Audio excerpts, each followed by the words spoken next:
نو د اولاد سره محبت کول او د اولاد تربیت دا د نبوت منافی نه دي، یعنی دا خبرې د نبوت سره مناسب خبرې دي چې د په زړه کې د خپل اولاد محبت وي او دی به د خپل اولاد تربیت کی. انبیاء علیهم السلام د خپل اولاد تربیت کی، دغه رنګ نیکان خلق هم د خپل اولاد تربیت کی او حکم هم دا دی.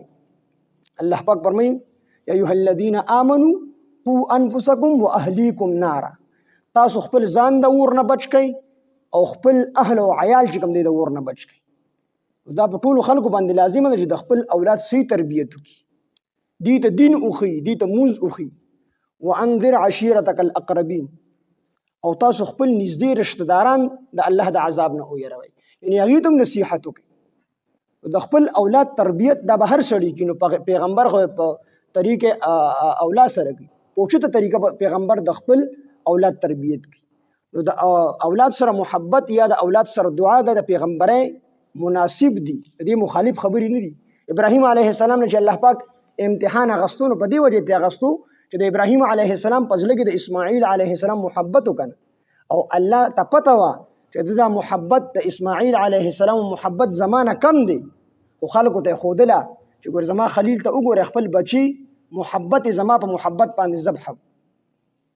د خپل اولاد تربیت او د هغې سره محبت او د هغې دپاره د دین او د دنیا د دواړو جانو د خوشحالو سوالونه دا چې کوم دی مونږ او تاسو له هم پکار دي چې مونږ خپل اولاد تربیت وکړو. او د نیکان خلک یو نیک بزرګ د بل بزرګ ملاقات تلو په اختر کې، د بزرګانو د عام خلک هم د یو بل ملاقات لځي او د نیکان خلک هم د یو بل ملاقات لځي. نو یو بزرګ د بل بزرګ ملاقات لپاره تلو، نو په لاره باندې تلو نو څه ماشومان دي هغې اکوړو سره لبې کې اکوړ کوي او دا یو ماشوم یو سیټ ته ناست دی دی خفه دی. نو ده ته تپوس وکړو دا کوم بزرګ چې د حالانکې دا د بل بزرګ زوی دی او د اختر ورځ ده، نو دې چې کله هلته کې ورسېدو دا بزرګ نو دا یو ماشوم ناست دی خفه دی، د نور ماشومان لبې کوي. نو دې ماشوم ته آواز وکړو وي ته دې پله راشه، دې چې لنډ نو ده ته تپوس وکړو وي تا سره اکوړ نشته دی؟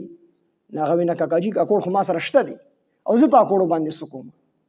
ما خو چې ته ډېر هوښیار سړی نو ته خو هوښیار نه. نو هغه ورته بچي ولې پیسې د سره نشته دی؟ وي نه پیسې را سره هم شته دی. وي ته خفه ولې؟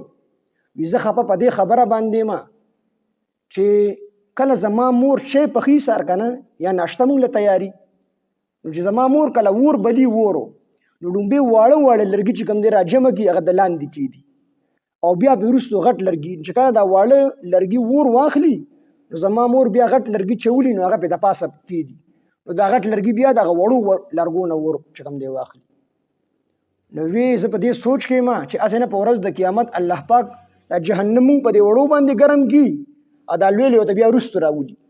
زه په دې سوچ کې نو دا تربیت وصل کې نو د خپل ماشومانو تربیت دا په مونږ او تاسو باندې هم لازم دی بلکې فرض دی په پلار باندې چې د خپل اولاد تربیت وکړي، د اخلاقیات وښیي، د دین وښیي.